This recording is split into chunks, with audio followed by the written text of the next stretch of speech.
ఇక మరో ప్రధాన వార్త నిన్న ఈ ఏమంటారు దాన్ని బీహార్లో ఎలక్షన్ క్యాంపెయినింగ్ జరుగుతూ ఉందండి. సో ఎలక్షన్ క్యాంపెయినింగ్లో చోటు చేసుకున్న సన్నివేశం అనమాట ఇది. బీహార్లో రాహుల్ ఓట్ అధికార యాత్ర పాల్గొన్న తెలంగాణ సీఎం రేవంత్, డిప్యూటీ భట్టి, మంత్రులు రాబోయే అసెంబ్లీ ఎన్నికల కోసం ఐక్యంగా పనిచేస్తున్నాం, పరస్పరం ఒకరినొకరు గౌరవించుకుంటూ పోతున్నాం, బీహార్ ఎన్నికల ఇండియా కూటమి మేనిఫెస్టోను త్వరలో విడుదల చేస్తామని చెప్పి కాంగ్రెస్ అగ్రనేత రాహుల్ గాంధీ చెప్పారు. ఇక్కడ విషయం ఏంటంటే పాపం నిన్న ఈ ఫోటో చూసినప్పటి నుంచి ఒక బ్యాచ్ ఉంటుంది అనమాట, పింక్ బ్యాచ్ అంటారు వాటిని. ఈ బీఆర్ఎస్కి అనుబంధంగా పనిచేసే కొన్ని ఛానల్స్ ఉన్నాయి, యూట్యూబ్ ఛానల్స్ కావచ్చు, ఈ నమస్తే తెలంగాణ లాంటి ఒక పేపర్ కావచ్చు, కొన్ని వీళ్ళకు ఉన్నాయన్నమాట. వీళ్ళందరి దాంట్లో మీరు ఒకసారి వాళ్ళ ఛానల్స్ పేర్లు ఎందుకు అందరికీ తెలిసిన విషయమే కాబట్టి ఒకసారి మీరు వాళ్ళ ఛానల్స్కి వెళ్ళి చూడండి, వాళ్ళ ఛానల్స్లో కానీ వాళ్ళ పత్రికల్లో కానీ మీరు చూడండి. ఏదో ఒక ఛానల్లో ఏదో ఒక పత్రికలో వాళ్ళు రోజు ఉండే థంబ్నెయిల్ ఏంది కానీ మెయిన్ హెడ్లైన్ ఏంటంటే రేవంత్ రెడ్డి పని అయిపోయింది, రేవంత్ రెడ్డిని సీఎంగా తీసేస్తా ఉన్నారు, రేవంత్ రెడ్డిని పక్కన పెట్టేస్తున్నారు, రేవంత్ రెడ్డికి రాహుల్ గాంధీకి గొడవ, రేవంత్ రెడ్డికి ప్రియాంక గాంధీకి గొడవ, రేవంత్ రెడ్డిని పట్టించుకొని ప్రియాంక గాంధీ, రేవంత్ రెడ్డిని కనీసం దేకని రాహుల్ గాంధీ, రేవంత్ రెడ్డికి అపాయింట్మెంట్ ఇవ్వని రాహుల్ గాంధీ, ఢిల్లీ వెళ్తే రేవంత్ రెడ్డిని చూసి కూడా పలకరించిన రాహుల్ గాంధీ, రేవంత్ రెడ్డికి షేక్ హ్యాండ్ ఇవ్వని రాహుల్ గాంధీ, రేవంత్ రెడ్డిని కన్నెత్తి చూడని రాహుల్ గాంధీ. ఇవి వాళ్ళ పత్రికల్లో వచ్చే రోజు హెడ్లైన్స్ అనమాట. పాపం వాళ్ళందరూ నేను నిద్రపట్టిందో తెలియదండి, పాపం నిద్రపట్టి ఉండదు బహుశా రాత్రి అంతా. ఏం చేయాలి ఎట్లా ఎట్లా ఎట్లా ఎట్లా ఎట్లా అని చెప్పి వీళ్ళు ఏం చేస్తారంటే చివరికి ఈ వార్తని వీళ్ళు రాయలేరు, వీళ్ళు డైజెస్ట్ కావట్లేదు, అందుకని వీళ్ళు ఏం రాస్తారు తెలుసా, అక్కడ ఒక వీళ్ళ చుట్టాలు ఒకళ్ళు ఉన్నారన్నమాట. వీళ్ళ చుట్టాలు ఎవరు చుట్టాలు, ఈ పింక్ బ్యాచ్ చుట్టాలు ఒకడు ఉన్నాడు. ఎవడంటే ప్రశాంత్ కిషోర్ అని ఒకడు ఉన్నాడనమాట. ఈ ప్రశాంత్ కిషోర్ పని ఏందో మనందరికీ తెలిసిందే. శవాలు ఏమన్నా ఉంటే ఆ శవాల దగ్గర రాజకీయాలు చేయమని చెప్పి అందరికి నేర్పిస్తూ ఉండే పెద్ద మనిషిన. ఎక్కడ శవం ఉంటే అక్కడికి వెళ్ళి రాజకీయం చేయండి అని చెప్పి నేర్పిస్తాంలో సుప్రసిద్ధ వ్యక్తిన. అఫ్కోర్స్ ఇప్పుడు ఈయన బీఆర్ఎస్తో కలిసి ఉన్నాడు, అది మనకి వేరే విషయం. అక్కడ మరి ఏం జరుగుతుందో మనకు అనవసరం. అసలు కేసీఆర్ గారికి హెల్త్ బాగోట్లేదంటే ఈ మధ్య.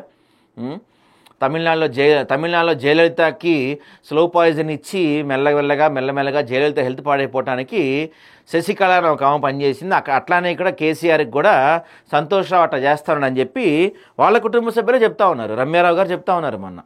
సరే అది మనకు ఎందుకు అనుకోండి, తర్వాత మాట్లాడదాం వాటి గురించి. సో ఆ వార్తను వీళ్ళు వేయలేక, ఆ వార్తను వీళ్ళు చూడలేక, వీళ్ళకి కనుపు అరక్క, ఏం చేయాలో ఎట్లా చేయాలో తెలియక, నిద్రపట్టక ఈ వార్త రాసుకున్నారు వీళ్ళు. ఇప్పుడు ఒక చోటకి ఎన్నికల ప్రచారానికి వెళ్ళినప్పుడు మనం విమర్శలు చేస్తే ప్రతి విమర్శలు కామన్. రేవంత్ రెడ్డి బీహార్ వెళ్ళి అక్కడ విమర్శలు చేశాడు, దానికి ఈయన పార్టీ కూడా అక్కడి నుంచి ఉంది కాబట్టి ఈయన కూడా కొన్ని విమర్శలు చేసిండు. ఇది వార్త అయిపోయింది వీళ్ళకి. అట్లా వాళ్ళ కడుపుబ్బరం, ఎసిడిటీ ఇవన్నీ తగ్గించుకునే ప్రయత్నం చేశారు పాపం. ఇక్కడ ఇంకొక విషయం ప్రధానంగా చెప్పాల్సింది ఏంటంటే అండి, ఇక్కడ ఖచ్చితంగా మనం రేవంత్ రెడ్డిని మెచ్చుకోవాల్సిన అంశం. ఎంత ఇంపార్టెన్స్ ఇస్తున్నారు రేవంత్ రెడ్డికి అనేది ఇక్కడ మనకి స్పష్టమవుతూ ఉంది. ఎందుకంటే ఇట్లా కొంత చరిష్మా ఉన్న నాయకుల్ని, ఫేమ్ ఉన్న నాయకుల్ని ఎలక్షన్ ప్రచారానికి వాడుకుంటారు, అది కామన్. అయితే ఇప్పుడు పవన్ కళ్యాణ్ని బీజేపీ వాడుకుంటూ ఉంటుంది, గతంలో చిరంజీవిని కాంగ్రెస్ పార్టీ వాడుకుంటూ ఉంది. అట్లా కొంతమంది సినిమా వాళ్ళని, బాగా చరిష్మా ఉన్న వాళ్ళని వాడుకుంటారు. ఎక్కడ వాడుకుంటారా అంటే ఇప్పుడు ఉదాహరణకి పవన్ కళ్యాణ్ని తీసుకుందాం మనం. పవన్ కళ్యాణ్ ఎక్కడెక్కడ వాళ్ళు ప్రచారం చేయించారంటే, పవన్ కళ్యాణ్కి ఫ్యాన్స్ ఎక్కడెక్కడ ఉంటారంటే కర్ణాటక కావచ్చు, తమిళనాడు కావచ్చు, ఇట్లా మన సౌత్ స్టేట్స్ ఏవైతే ఉంటాయో ఇలాంటి చోట్ల పవన్ కళ్యాణ్ కొంత ఫ్యాన్ బేస్ ఉంటుంది. అక్కడికి వెళ్ళి పవన్ కళ్యాణ్ ప్రచారం చేస్తే కొంత ఓట్లు పడే అవకాశం ఉంటుంది, గెలిచే అవకాశం ఉంటుంది కాబట్టి ఇట్లాంటి చోటికి పంపిస్తారు. కానీ బీహార్ అనేది పూర్తిగా నార్థర్న్ స్టేట్. బీహార్లో సౌత్ ఇండియన్స్ చాలా తక్కువ మంది, దట్టు మన తెలుగు వాళ్ళు తక్కువ మంది ఉంటారు. అలాంటి చోటకు కూడా రాహుల్ గాంధీతో ప్రచారం చేయించారంటే, రాహుల్ గాంధీని దట్టు ముందు నుంచో పెట్టుకుని వాళ్ళిద్దరి మధ్య నుంచో పెట్టుకుని ప్రచారం చేయించారంటే అక్కడే మనకు అర్థమవుతా ఉంది రేవంత్ రెడ్డికి రాహుల్ గాంధీ కానీ ప్రియాంక గాంధీ గారు కానీ ఎంత ఇంపార్టెన్స్ ఇస్తున్నారు అని. పాపం నేను నిద్రపట్టణంలో ఎవరన్నా ఉంటే ఏదన్నా మీకు అలవాటేగా 90 క్వార్టర్ వేసుకొని పడుకోండి. మీరు అనుకుంటున్నట్టు రాహుల్ సరే, ఇక్కడ మళ్ళీ ఇంకోటి చెప్తున్నారు, రేవంత్ రెడ్డి ఏదో ఎరగదీస్తున్నాడు, పొడుస్తున్నాడు, తెలంగాణని బంగారు తెలంగాణ చేస్తున్నాడు నేను అంటలేదు. దాని గురించి వేరే చర్చ మళ్ళీ, దాని గురించి తర్వాత మాట్లాడదాం. ఇక్కడ చర్చ ఏందయ్యా అంటే రేవంత్ రెడ్డిని రాహుల్ గాంధీ పట్టించుకోడు, రేవంత్ రెడ్డికి అపాయింట్మెంట్ ఇవ్వట్లేదని పాపం మీరు రోజు థంబ్నెయిల్స్ పెట్టుకునే మీకు ఇది కొంత ఇబ్బందికర వార్త. దీన్ని ఏదో విధంగా డిఫెండ్ చేసుకుంటున్నాను అనుకోండి. రైట్, రాహుల్ ప్రియాంక మధ్యలో రేవంత్, బీహార్లో అత్యంత ప్రాధాన్యత ఇచ్చిన కాంగ్రెస్ నేతలు, ఢిల్లీ నుంచి వారితో పాటు ప్రత్యేక విమానంలో ప్రయాణం. రాహుల్ ప్రియాంకతో కలిసి ఓటర్ అధికార యాత్రలో. బీహార్ ఎన్నికల్లో పార్టీ పరిస్థితిపై రాహుల్ గాంధీతో చర్చ. తెలంగాణ నెలకొన్న పరిస్థితులపైన రేవంత్తో పాటు మహేష్ గౌడ్ మంత్రులు. ప్రత్యేక విమానం హైదరాబాద్ తిరిగి వచ్చారు. వ్యక్తిగత దాడులు ఆర్ఎస్ఎస్ విధానం. గాంధీజీ పైన వారు అదే పనిచేశారని రాహుల్ గాంధీ చెప్తా ఉన్నారు.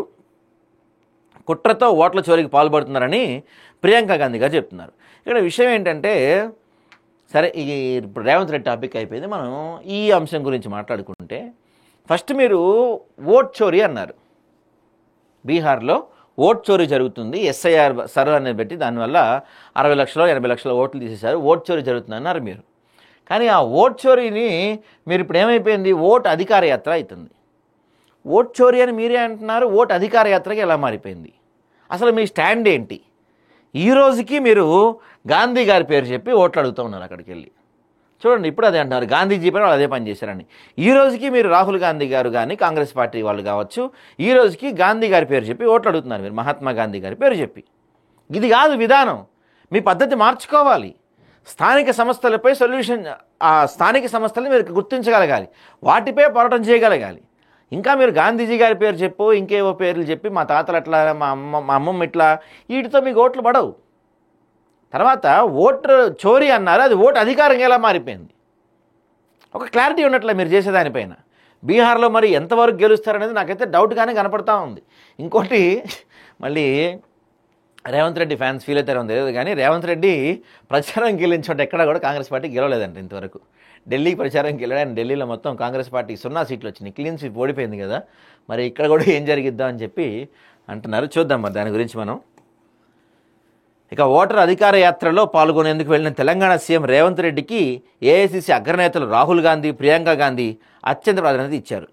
మంగళవారం ఢిల్లీ నుంచి బీహార్ రాష్ట్రంలోని దర్భంగా వరకు ప్రత్యేక విమానంలోని 2 నేతలు రేవంత్ రెడ్డిని కూడా వెంటబెట్టుకొని వెళ్లారు.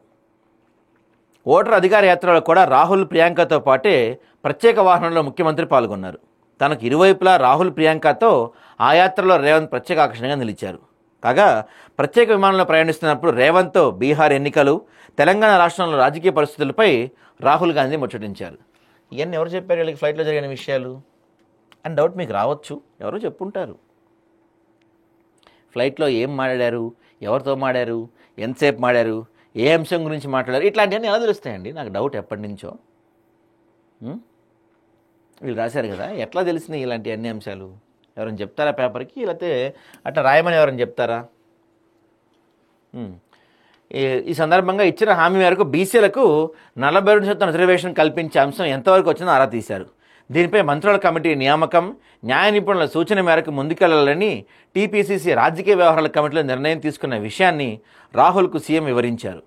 దీనిపై నెల 30న జరగనున్న మంత్రివర్గ సమావేశంలో నిర్ణయం తీసుకున్నట్టు చెప్పారు. అయితే ఓటర్ అధికార యాత్రలో తెలంగాణ నుంచి సీఎం రేవంత్ రెడ్డితో పాటు వీళ్ళందరూ కూడా పాల్గొన్నారనమాట.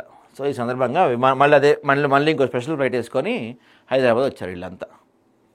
సో అది కథ.